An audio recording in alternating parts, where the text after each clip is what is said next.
Lagos never sleeps. Even when the sky is tired and the sun has gone home, Lagos keeps breathing. Through honking horns, shouting conductors, restless generators, and dreams that refuse to die. Tolu grew up inside that noise. He was 17 when his life was decided for him. Tall, dark, handsome, calm. The kind of boy teachers trusted and neighbors praised. The kind of boy fathers bragged about in quiet pride. He had soft eyes that observed more than they spoke, and a silence that carried thoughts too heavy for his age. But silence was not emptiness. Inside Tolu lived words, words that beat like drums, words that cried, whispered, shouted, and sometimes bled. He wrote them in a small brown notebook he hid under his mattress.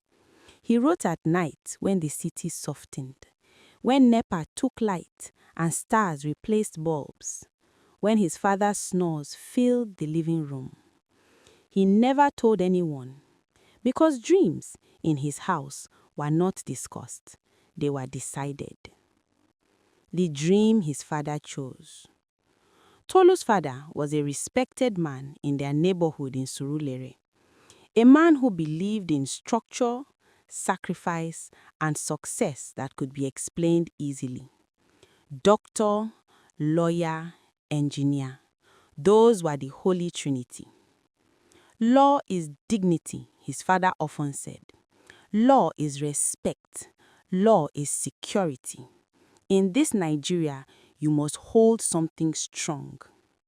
And so, when Tolu timidly mentioned writing, when he once said he loved stories, poems, words, his father laughed. Writer, poet, you want to starve?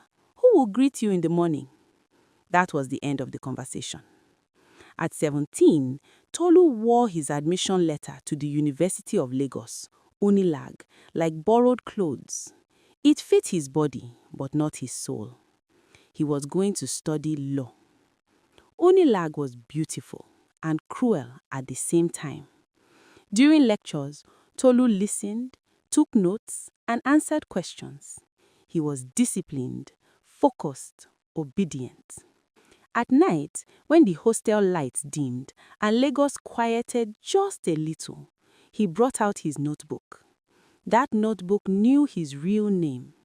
He wrote about pressure, about fathers who loved through fear, about mothers who loved through silence, about boys who carried destinies they did not choose. Sometimes he whispered the words aloud, feeling them rise from his chest, testing how they tasted in the air. He did not know it then, but he was rehearsing for the world. 300 level, the turning point. Time passed. First year, second year. By his third year, Tolu had learned how to survive law school without losing himself completely. Then came student week. Posters flooded the campus. Music, drama, comedy, talent nights, poetry. Poetry. Tolu stood in front of one poster longer than he should have. Spoken word performance night. His hands shook. For days he argued with himself. Who will listen? What if you fail? What if they laugh? But something louder than fear spoke inside him. If you don't try now, you may never forgive yourself. He signed up. The first time on stage. The hall was crowded. The lights were bright. His heartbeat was louder than the microphone. When they called his name, Tolu Adeyemi, his legs almost refused to move.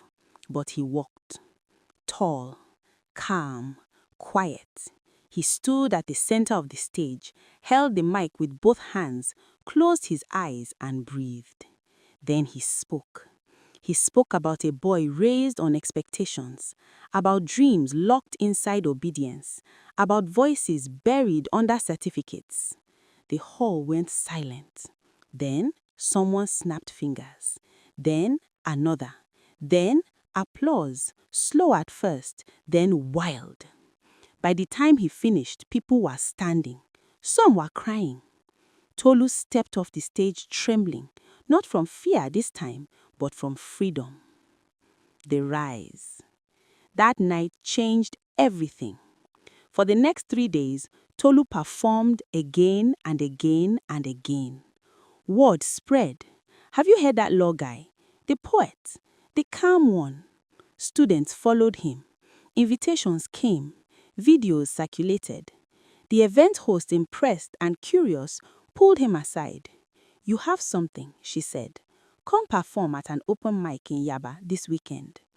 That night, Tolu went back to his hostel and cried quietly into his pillow. Law by day, poet by night. And that was how his double life began.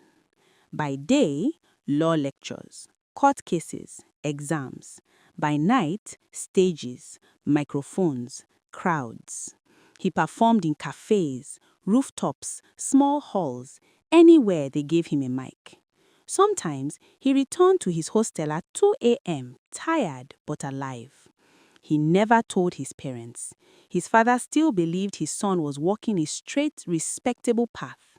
His mother watched quietly, noticing the light in Tolu's eyes, saying nothing, but understanding everything. Tolu graduated with a second-class upper, 2-1. His father was proud, loudly proud. my son, the lawyer," he said, smiling wide. "You will make us proud in court." Tolu smiled back, but inside his heart was heavy. The time had come. But on the day Tolu handed over his certificate, he also handed over the truth. "I don't want to practice law," he said calmly. "I want to be a poet, a writer." The room exploded. "What did you say?" "I studied law for you. I finished it well. But my purpose is not law." "You are mad. After everything I did for you? You will choose now, law or I disown you." His father's voice shook with rage and fear. His mother knelt. She begged.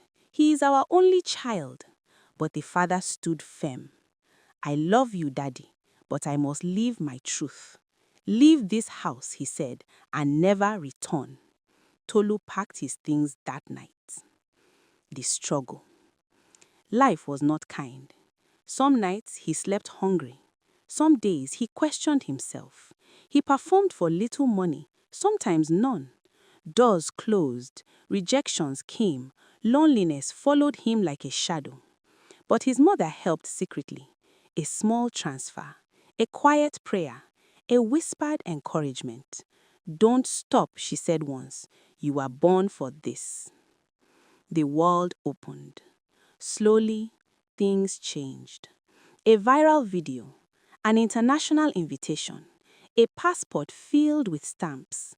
London, New York, Cape Town, Paris. Tolu spoke words that healed strangers. Words born from pain. Words shaped by Lagos. He became the best spoken word poet in the world, not because of fame, but because of truth. On stages across the globe, he told young people, "You are allowed to choose your dream." The apology. Years later, his father sat alone in their old living room, watching his son on television. The same calm eyes, the same tall frame, but now confidence. Tears fell. The next day he traveled. When he saw Tolu, he bowed his head. "I was wrong," he said. "I didn't know." Tolu hugged him. Forgiveness came quietly. Back in Lagos, the noise continued. But somewhere in that noise, a boy found his voice and the world listened.